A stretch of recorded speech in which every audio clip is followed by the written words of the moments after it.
Assalamualaikum warahmatullahi wabarakatuh. Apa kabarnya teman-teman? Semoga selalu sehat dan juga diberikan kelancaran dalam semua aktivitasnya setiap hari. Balik lagi teman-teman di channel Kajian Online.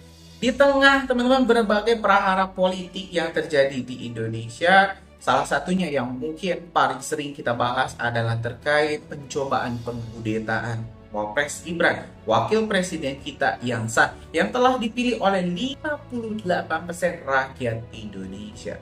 Tapi teman-teman, di tengah isu pemakzulan, Presiden Prabowo Subianto secara mengejutkan malah memberikan salah satu tugas penting, yaitu mengurusi berbagai permasalahan di Papua. Otomatis hal ini membuat Wapres Gibran mempunyai wewenang setinggi Presiden, khususnya untuk mengelola wilayah Papua. Banyak pihak yang mencibir, banyak pihak yang menolak. Bahkan teman-teman, ancaman-ancaman dari OPM juga langsung ditujukan kepada Wapres Gibran. Tapi hal ini tidak membuat Wapres gentar, tidak membuat Mas Gibran ketakutan. Bahkan mengatakan sebelum ada instruksi dari Presiden atau PP-nya, saya sudah siap berangkat ke Papua. Nah, hari ini kita bakal mendengar obrolan para pakar terkait berbagai prahara politik, dari mulai pemakzulan, mulai dari penugasan Wapres Gibran, hingga teman-teman ini kemungkinan terusirnya wakil presiden untuk ketiga kalinya sejarah Indonesia. Oke, tanpa panjang lebar, kita simak video selengkap.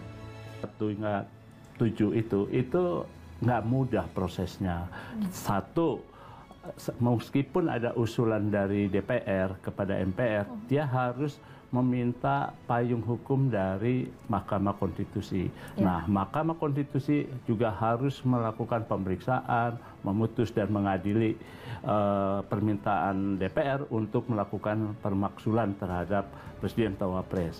Nah, setelah diputuskan oleh MK, dikembalikan lagi kepada DPR. Nah, DPR harus melakukan sidang umum dan meminta usulan MPR untuk menggelar sidang istimewa. Nah, di sidang istimewa MPR pun juga tidak ujuk-ujuk langsung putusannya MK diketok palu, tapi didengar dulu baik Presiden maupun Wapres apa yang menjadi gugatan dari DPR. Apakah betul ada pelanggaran hukum, pelanggaran pidana, atau berkhianat, atau pelanggaran konstitusi, atau dianggap tidak etik gitu ya. Jadi sebetulnya nggak mudah, Mbak, dan prosesnya juga tidak gampang. Jadi itu bukan hal yang sembarangan bisa diusulkan. Betul. Dan bukan hal yang sembarangan bisa dilakukan. Iya, betul. Jadi menurut saya Mas Wapres kerja aja seperti biasa, melakukan hal-hal yang memang sudah mendapat tugas dari Presiden maupun tugas di konstitusi, yaitu membantu Presiden. Memang di luar itu ada sejumlah tugas-tugas lain yang dilakukan oleh Pak Wapres gitu ya. Nah, kalau melihat pengalaman yang dulu itu, kan bapaknya Pak Jokowi, Presiden Indonesia yang ke-7 waktu itu, pun pernah juga dilakukan upaya untuk memakzulkan Presiden ya, pada sekitar Desember 2023. Nah, waktu itu ada 100 tokoh nasional yang bersama-sama menandatangani petisi dan mengajukan ke DPR untuk meminta pemberhentian Presiden, waktu itu Presiden Jokowi. Dan tidak ada respon sama sekali, dan akhirnya desakan itu hilang. Apakah ini juga yang jadi dasar kalau yang kita amati DPR tidak merespons apa-apa surat pemakzulan, usulan pemakzulan ini? Padahal kan sebenarnya kalau itu tidak direspons, ada pandangan lainnya bahwa begini Mas Har, kalau nggak direspons ya ini akan jadi ngegantung begitu. Apa respons DPR terhadap nasibnya wakil presiden secara politik ini ya? Artinya tidak baik juga untuk pendidikan politik kita. Apakah itu juga yang bisa jadi kekhawatiran? Mungkin DPR gitu ya. Ya menyampaikan saja di dalam sidang pimpinan DPR atau mungkin di sidang paripurna DPR menyatakan bahwa ini ada surat untuk melakukan pemakzulan, tapi apakah sudah terpenuhi syarat-syaratnya, ada pelanggaran-pelanggaran hukum pidana, moral, etik yang memang sudah dilanggar oleh Presiden atau Wapres. Nah, kemudian kalau memang tidak ada, ya disampaikan ke publik bahwa tidak ada dasar yang kuat. Jadi mestinya ada respons begitu untuk ya. Dilakukan permaksulan, karena memang perlu, karena yang saya dengar sih ini akan terus, Mbak, meskipun secara manuver politik ini adalah gerakan tapi tidak mempunyai landasan hukum yang kuat. Betulnya. Nah, ini kan juga yang dikhawatirkan, bagaimana dengan kondisi politik, dengan pergolakan politik kalau digoyang tanda kutip secara politik tanpa landasan hukum, begitu kan, Mas Har? Iya, betul. Ya, jadi menurut saya ya selain harus ada respon, diputuskan, ditetapkan apakah memenuhi syarat atau tidak permaksulan itu, dan disampaikan ke publik, lalu biarkan baik presiden atau wapres bekerja aja seperti biasa gitu ya. Tapi memang ini kan ini ada cerita-cerita masa lalu ya, sebelum Pilpres tahun 2024 itu yang masih kelihatannya masih terbawa hingga saat ini. Nah, sekarang apalagi juga apa yang dilakukan terhadap Wapres, kinerjanya juga kan ini bagian dari sebetulnya kritik juga terhadap kinerjanya Mas Wapres ya. Jadi menurutku tinggal Mas Wapres memperbaiki aja kinerjanya dan tetap bekerja dengan aturan hukum dan konstitusi. Iya, karena misalnya kritik disampaikan, tapi kan harus sesuai juga koridor konstitusi ya. Kalau misalnya usulan untuk memakzulkan nggak sesuai, nggak ada landasan hukumnya, nggak bagus juga buat pendidikan politik. Bisa jadi demikian. Meskipun sebagian bilang bahwa ini adalah aspirasi begitu, Mas Han. Iya, iya. Kalau merujuk ke belakang ya, misalnya waktu itu juga ada kan di tengah jalan permaksulan waktu itu pertama terhadap Presiden Soekarno waktu itu tahun 67 ya. Karena Presiden Soekarno waktu itu mengambil inisiatif sendiri untuk memberikan pidato pertanggungjawaban. Tapi oleh MPRS dianggap laporan itu tidak lengkap, dikembalikan supaya Presiden menjelaskan lebih hal terkait waktu itu ada masalah G30S, moral, akhlak dan lain-lain. Itu yang diminta oleh MPR. Nah, itu juga tidak dipenuhi oleh Presiden, tapi kan waktu itu semangat politiknya memang akan mengganti Bung Karno. Jadi ditolaklah laporan pidato pertanggungjawaban sampai akhirnya MPR mengeluarkan ketetapan MPRS ya. Nomornya kalau nggak salah nomor 33 waktu itu ya. Sehingga Presiden Soekarno diberhentikan, naiklah ditetapkan Jenderal Soeharto menjadi penggantinya. Nah, itu ada semacam ada fakta-fakta yang memang memperkuat itu, selain juga situasi politik yang memang saat itu mendukung. Nah, kemudian di eranya Pak Habibie ya, Pak Habibie pun juga gitu, karena ada dianggap pertanggungjawabannya waktu itu terkait kasus lepasnya Indonesia, lepasnya Timur Timur dari Indonesia, kan akhirnya membawa gugatan dari MPR waktu itu. Pidato pertanggungjawabannya ditolak. Sehingga Pak Habibie ya berhenti saat itu, selesai. Dan akhirnya berdasarkan hasil pemilu 1999 dilakukan pemilihan Presiden dan Wapres oleh MPR. Nah, terpilihlah waktu itu Gus Dur, Presiden Abdurrahman Wahid. Nah, Presiden Abdurrahman Wahid juga dalam perjalanannya juga harus menghadapi permaksulan di tengah-tengah jalannya pemerintahan, karena sejumlah masalah yang dianggap tidak dilakukan oleh Presiden Gus Dur dan dianggap melanggar konstitusi. Yang terakhir kan adalah putusannya Presiden Abdurrahman Wahid membekukan MPR, sehingga MPR menganggap langkah Gus Dur tidak konstitusional, sehingga dilakukan sidang istimewa juga, dan akhirnya ditolak Presiden diundang tapi tidak menghadiri sidang istimewa tersebut dan akhirnya digantilah pada waktu itu. Kemudian naiklah wakil presidennya Bu Mega. Nah, setelah itu mulai dari eranya Bu Mega, Pak SBY, Pak Jokowi, itu tidak ada lagi permaksulan ya. Bu Mega ganti karena kalah dalam Pilpres 2004. Sedangkan Pak Jokowi, Pak SBY itu berakhir pemerintahannya karena memang sudah selesai selama 2 periode.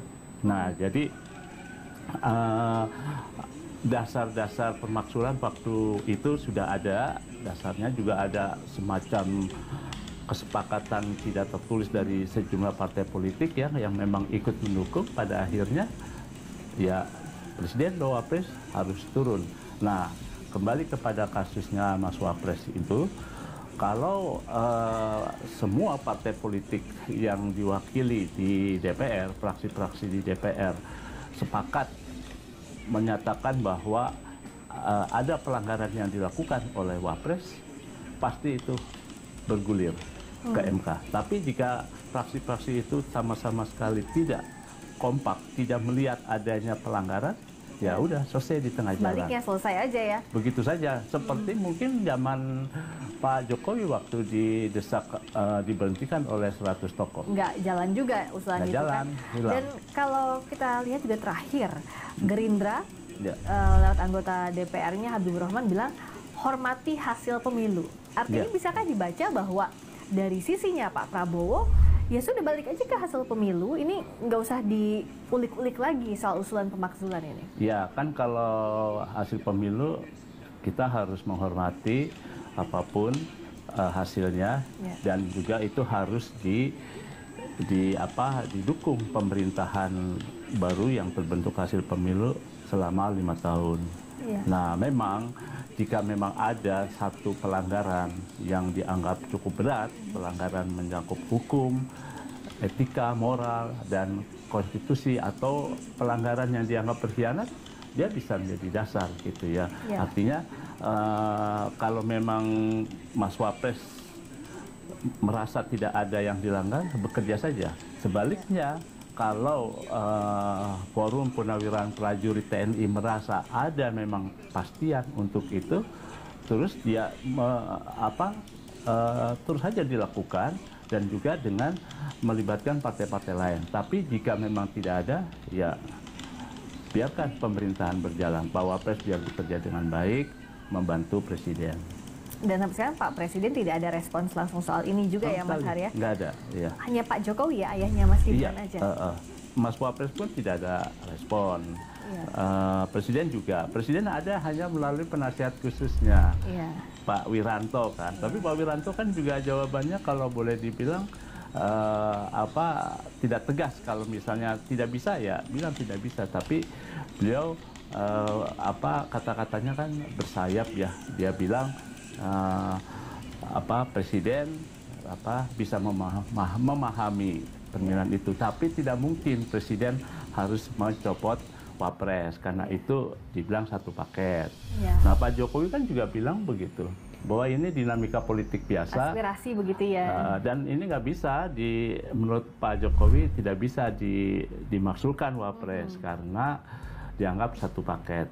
Tapi kalau melihat ketentuan pasal 7A tadi, itu kan kata-katanya Presiden dan atau wakil. Artinya bisa Presiden dimaksudkan atau Wapres dimaksudkan, atau bisa bersama-sama dua-duanya dimaksudkan, asal terbukti melakukan pelanggaran-pelanggaran hukum, pidana, konstitusi, moral, dan etik. Dan itu tidak bisa pakai asumsi, harus dibuktikan. Dan panjang sekali prosesnya ya.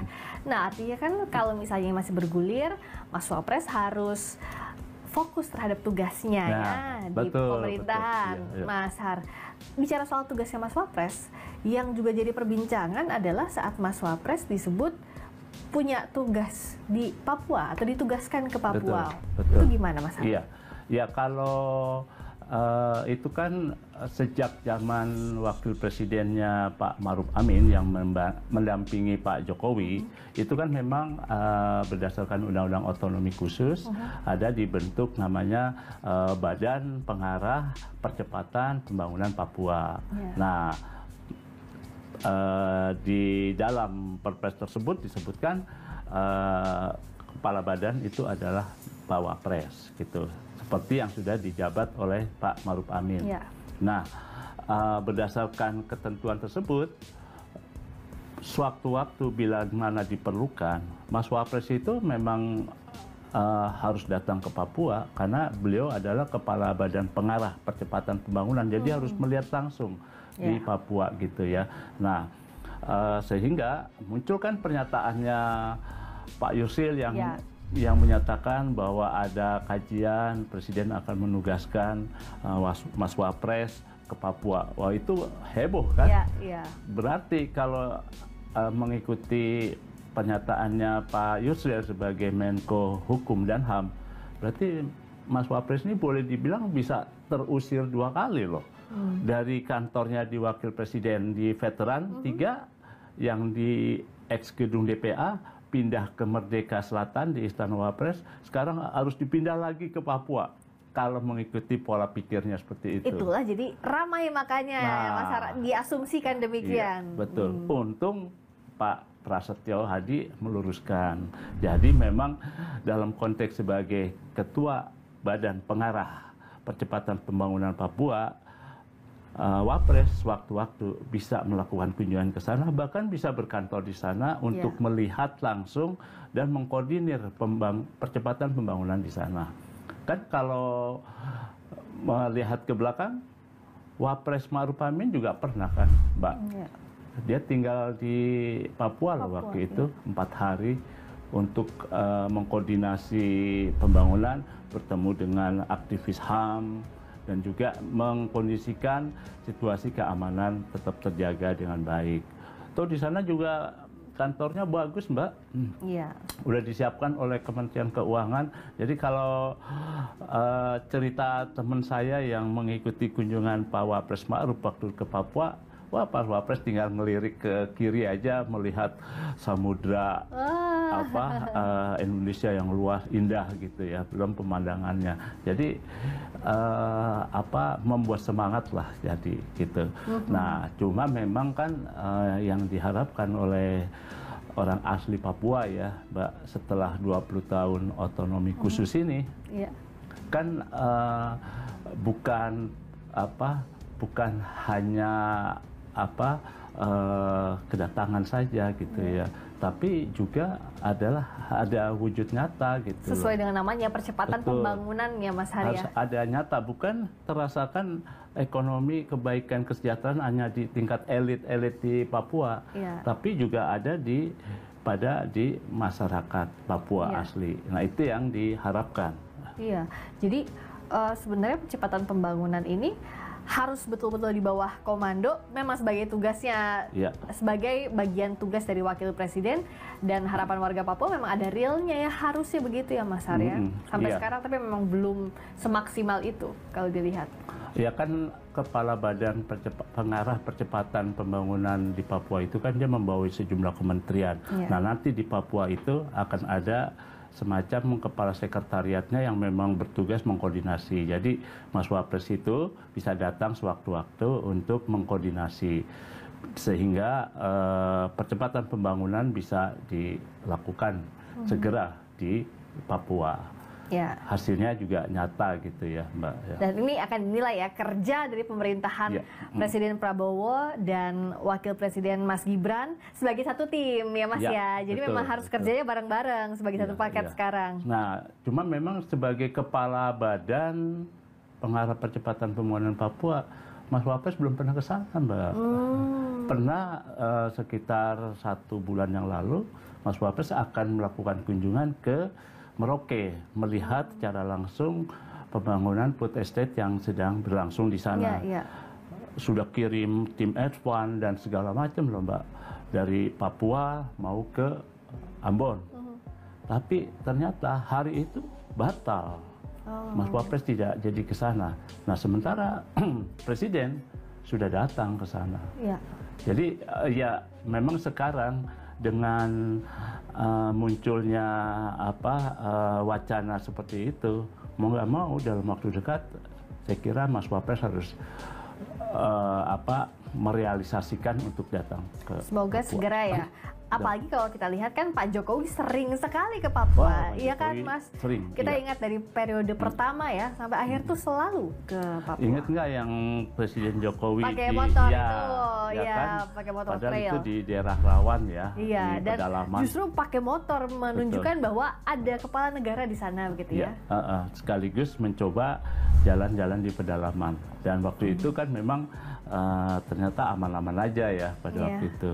Meskipun juga pasti pengamanannya juga Pengamanannya Mas deg-degan berlimpah-limpah. waktu itu kan, cerita Iya. dari kawan-kawan bagaimana untuk mengamankan kondisi presiden, kita nggak pernah tahu kan. Iya, iya. Dan wah betul-betul nggak cuma diikutin tapi juga betul-betul diawasi dari berbagai Tapi sisi. saya tahu juga ada cerita-ceritanya, Mbak. di Oh. belakang. Ya teman-teman, barusan kita telah mendengarkan pernyataan lengkap dari para pakar terkait ya ini surat pemakzulan di DPR, Gibran bertugas di Papua, hingga terusir 3 kali. Ya teman-teman, kita tentu berdoa Mas Gibran diberikan kekuatan oleh Allah SWT, Tuhan Yang Maha Esa. Jangan sampai terjadi lagi teman-teman kudeta-kudeta yang mengusir presiden atau wakil presiden dari istana. Sudah cukup teman-teman. Dulu ya Insinyur Soekarno juga pernah merasakan, Gus Dur ya teman-teman juga pernah merasakan. Jangan sekali lagi ada ini pimpinan tertinggi negara Republik Indonesia yang terusir akibat kong kali kong para elit politik. Mungkin itu informasi kita hari ini teman-teman. Terima kasih telah menyimak informasi dari Kajian Online. Kita bakal terus update perkembangan terbarunya. Karena itu jangan kemana-mana, subscribe dan nyalakan lonceng notifikasinya. Terima kasih. Assalamualaikum warahmatullahi wabarakatuh.